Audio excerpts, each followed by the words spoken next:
Alright guys, so this should be the final thread that pulls apart the entire thing or whatever. So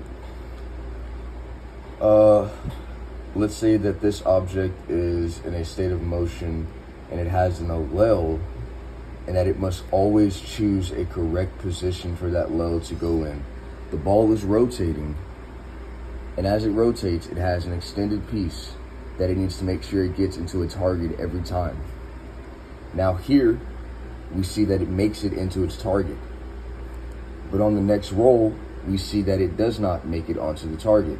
This is an error, a failure, and there are consequences as a result. A perfect accuracy of reaching these targets can be demonstrated here, where each roll, each turn of roll ends on them meeting their target exactly as they're supposed to. Now, if we throw another person in the mix, we make it possible for there to be two people who need to meet a goal between each other in order for things to work, who have to reach a point of understanding, a point of acknowledgement, a point of action in order to keep things stable. Now, here's what you guys do. In this balance game, it is possible to declare that somebody has targeted the wrong place and therefore causing the problem. For instance here, the difference in error here is so small that it could go unnoticed. The slight little change here, so small that it could go unnoticed. In the time that you have to make it to the next position of reaching the target, there's an opportunity for your speed to be taken advantage of, in which another person's allele can reach the target before you and thus change the next stage of occurrence. As it said, these targets are in a motion that is rolling, but some resistance to it can change the direction that these targets land on next. So, if two people are meeting, there's suddenly a frustration, and one of them intentionally or accidentally chooses the wrong place to connect at. If this person does not make it back in time to the target before this person can reach the X, here, this person has failed to reach the next target in time, then they can change the momentum of what's happening and make it seem as if things were going this way regardless by holding on to this choose. To illustrate it in some form of quick motion, hold on.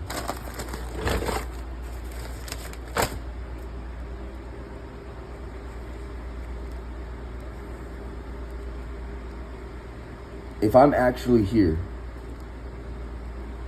but you know that being here could get rid of me.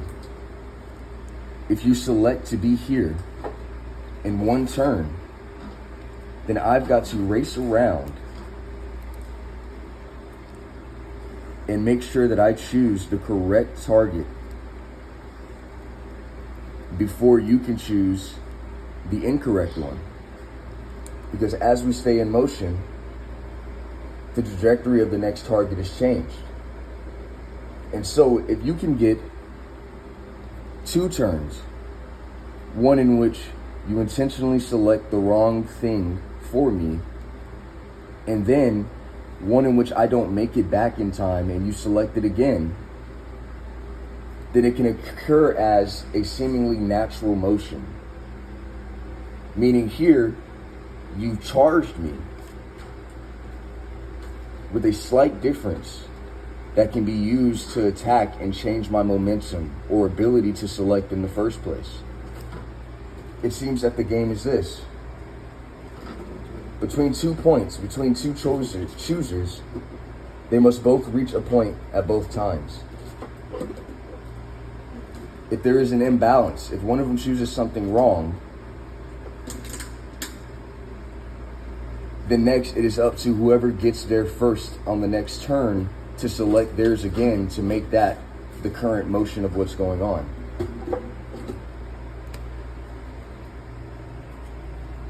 To summarize it one last time, if you know I intended to be here but you choose to be here because it can affect me, and I don't make it back around in time to choose where I want it to be again, then for that turn, I'm stuck going in your momentum. Meaning, if you charge me with your idea, with your Freudian accusation, and I cannot make it in time to change it back to what I actually was, then your motion will have 2 points of continuation that make it seem to be happening more than my attempt to fight it. Stop doing this. It is a crime. It's been described, it's been said.